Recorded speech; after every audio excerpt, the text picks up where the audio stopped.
Yo tout le monde, j'espère que vous allez bien, c'est Faust et on se retrouve aujourd'hui pour une Storyjin, notamment Storyjin numéro 6, que vous attendez tous.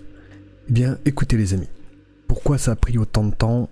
Parce que trouver une histoire Storyjin, j'en ai plusieurs, j'en ai beaucoup même, sauf que parfois les histoires sont très courtes et vous raconter l'histoire juste comme ça, c'est trop court. Donc j'ai dû un peu me ménager le cerveau pour vous trouver une histoire qui, dans un premier temps, est basée sur de faits, des choses réelles, des choses qui se sont vraiment passées. Et dans un deuxième temps, il faut que j'élabore cette histoire, il faut que je la rende plus prenante. Donc c'est pour ça que ça a pris autant de temps. Je ne vous cache pas que j'ai à peine travaillé sur cette histoire il y a une semaine. Donc la semaine où j'ai pas sorti de vidéo, j'étais uniquement sur cette histoire. J'espère qu'elle vous plaira. Il y a beaucoup de détails à l'intérieur et je sais que vous aimez ça. Beaucoup de détails. Du coup, c'est une histoire que j'ai pratiquement inventée de toutes pièces, mais basée sur quelque chose qui s'est réellement passé. D'accord ? Les amis, sans plus attendre, je vous présente l'histoire de l'homme qui pensait être devenu fou.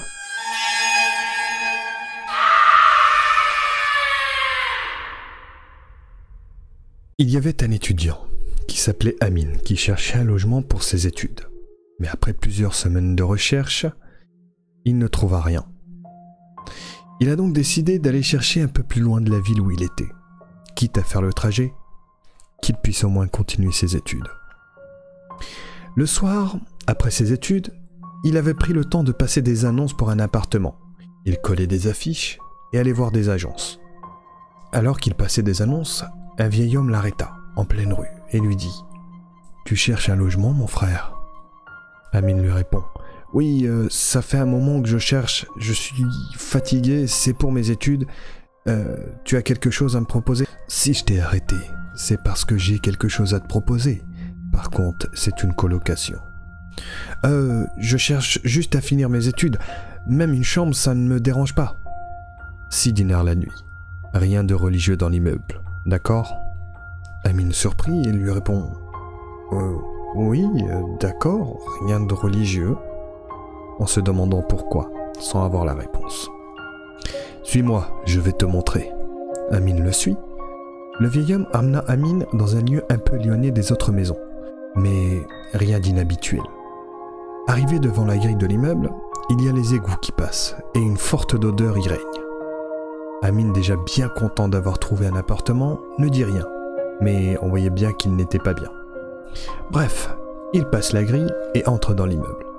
À l'intérieur, on entend des voisins faire la fête et certains couples étaient en train de se prendre la tête, comme s'ils étaient dans une cour de récréation, suivi d'un énorme boom.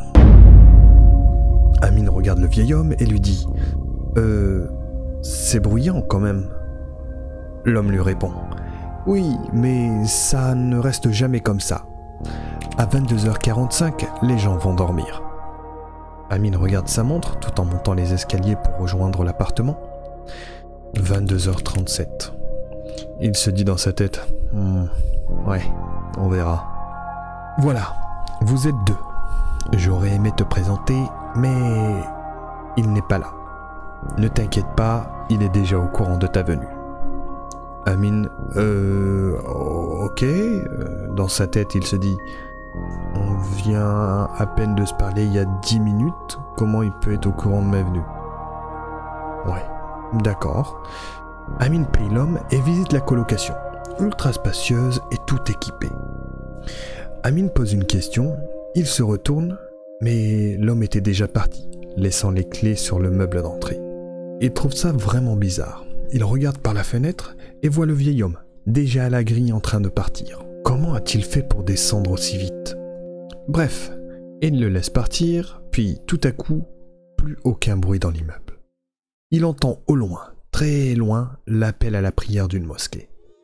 Il regarde sa montre, 22h45, tout pile. Il se dit « c'est bien, les gens ils respectent. Il ne m'a pas menti le vieil homme. » Amin décide de passer la nuit ici. Sans ses affaires, il va se coucher. Mais au sol, il trouve des poils de chat, très longs et bien épais. Il laisse comme ça et il se dit que demain il passera un coup de balai. Première nuit, rien à signaler. Il dort bien, même très bien. Le lendemain matin, il descend les escaliers de l'immeuble. Pas un bruit venant de l'immeuble. Il y prête pas attention et sort. Arrive à la grille, toujours cette odeur qui fait travailler le nez. Il continue. Sur son chemin, arrivé aux habitations, Amin voit tous les habitants le regarder. Quand il les regarde, il tourne la tête, comme si ils avaient peur ou étaient étonnés.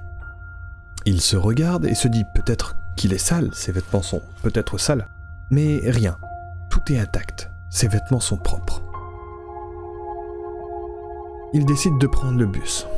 Une fois dans le bus, à même pas 2 km, il arrive enfin à la ville voisine et se rend directement à l'auberge qu'il devait quitter rapidement pour travaux. Il entre dans l'auberge et voilà une vieille femme à l'accueil qui d'habitude ne gère pas l'auberge. Il la salue et entre dans sa chambre. Il prépare toutes ses affaires, range correctement la pièce et sort de la chambre. Il va voir l'aubergiste et lui rend les clés. Paye sa dernière journée. Voilà madame, merci beaucoup.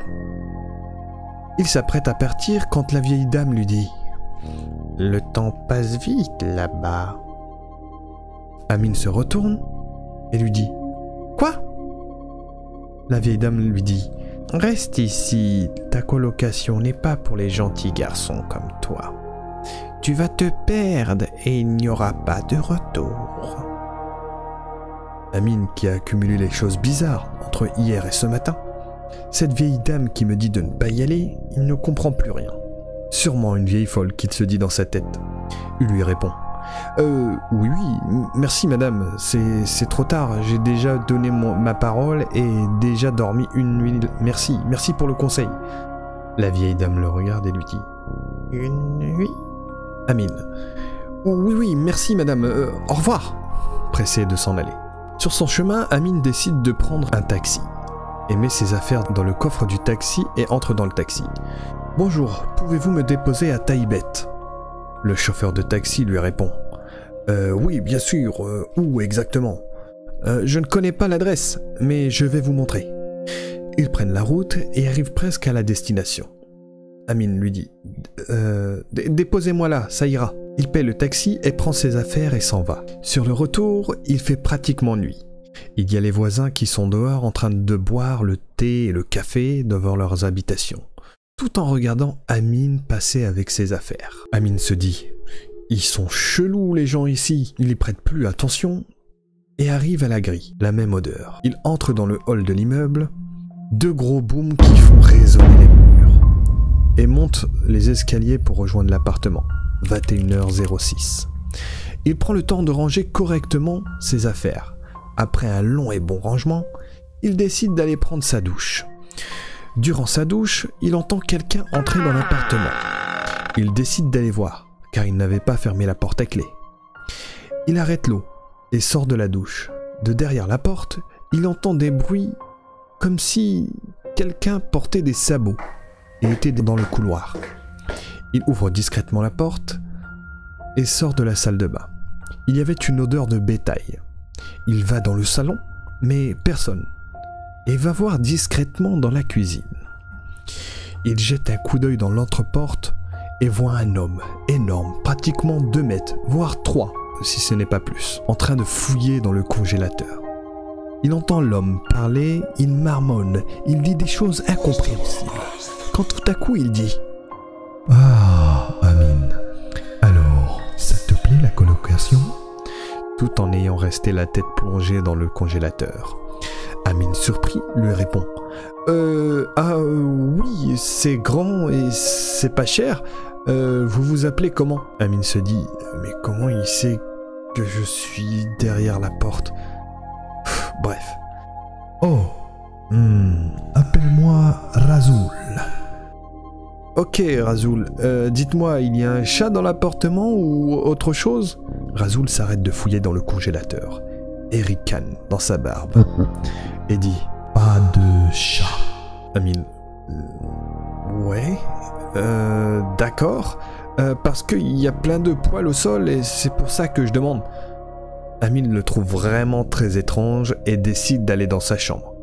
Quand il entend l'appel à la prière, plus aucun bruit dans la cuisine, plus personne n'est là. Il commence à trouver ça vraiment trop bizarre Il décide d'aller se coucher. Le lendemain, il se réveille vers 15h.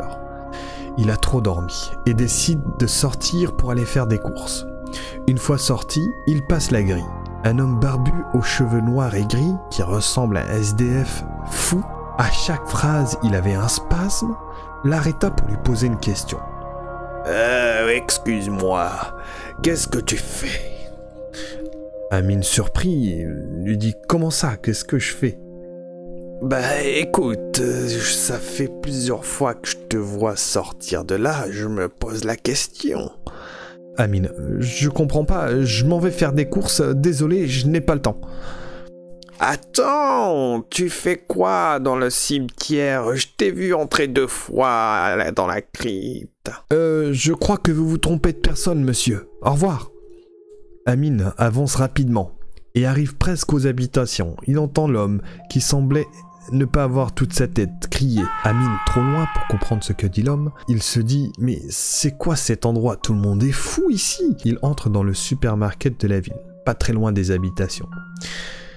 Il prend son petit sac de courses et commence à faire ses courses.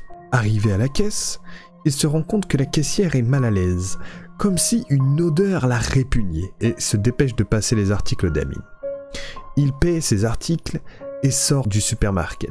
Amin se dit « Mais qu'est-ce qui se passe ici ?» Sur son retour, il marche tranquillement en se disant « J'espère que l'autre fou n'est pas encore là-bas. » Il arrive à la grille et entre dans l'immeuble. Cette fois, 3 booms se fait entendre et font résonner les murs. Il entre dans son appart, une odeur de bétail, encore une fois, et va dans la cuisine pour ranger ses courses. Il sent une odeur répugnante qui vient du congélateur. Mais c'est quoi qui pue comme ça? Il ouvre le congélateur, il est complètement stupéfait. Des ossements humains, rongés, et l'odeur était tellement horrible, tellement forte. Il est en état de choc et retrouve son esprit.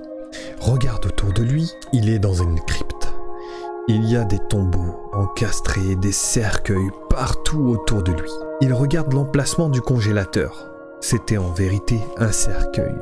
Il faisait noir, le sol était rempli de boue, de poils. Il se lève et court vers le salon, et se rend compte que le salon n'était qu'un hall d'entrée pour le changement de pièce de la crypte. La fenêtre où il pouvait voir la grille qui était à l'entrée du cimetière, il n'en croit pas ses yeux, et pense être devenu fou.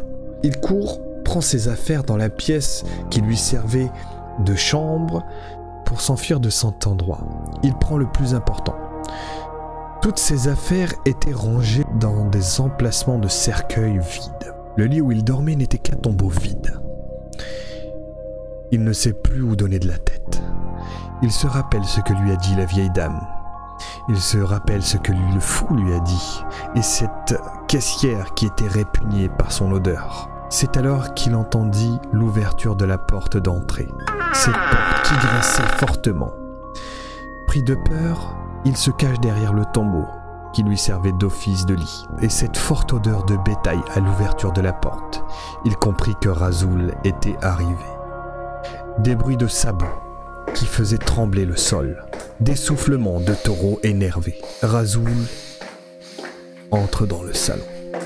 Amin, caché derrière le tombeau, le voit.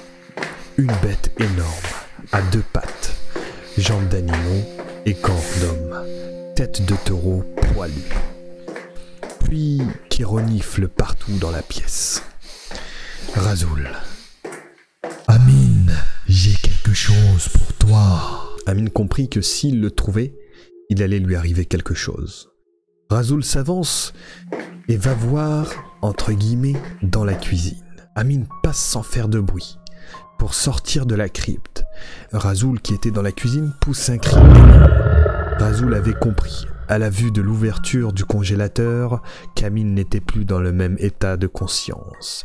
Le cri de Rasoul précipite Amin dans la pièce la plus proche de la sortie de la crypte, la salle de bain, qui était une pièce où les égouts passaient. L'eau qui coulait était la douche qu'avait pris Amin. Tout était clair à présent. Il entend Rasoul courir dans la crypte et trouve Amin dans la salle de bain. Rasoul rit. Tu croyais vraiment pouvoir partir? Tu es condamné. Viens par ici. Amine, terrorisé, baisse la tête et ferme les yeux. Il sent le bras de Rasoul l'attraper par la nuque et le traîne jusque la cuisine. Je vais prendre ce que j'attends depuis 2 mois et garder le reste pour une prochaine fois. Amine, terrorisé, ne bouge plus et attend son sort. Puis, tout à coup, plus rien, plus un bruit, plus personne n'est là. Il entend l'appel à la prière d'une mosquée. Il prend conscience que c'est sa seule chance de quitter les lieux.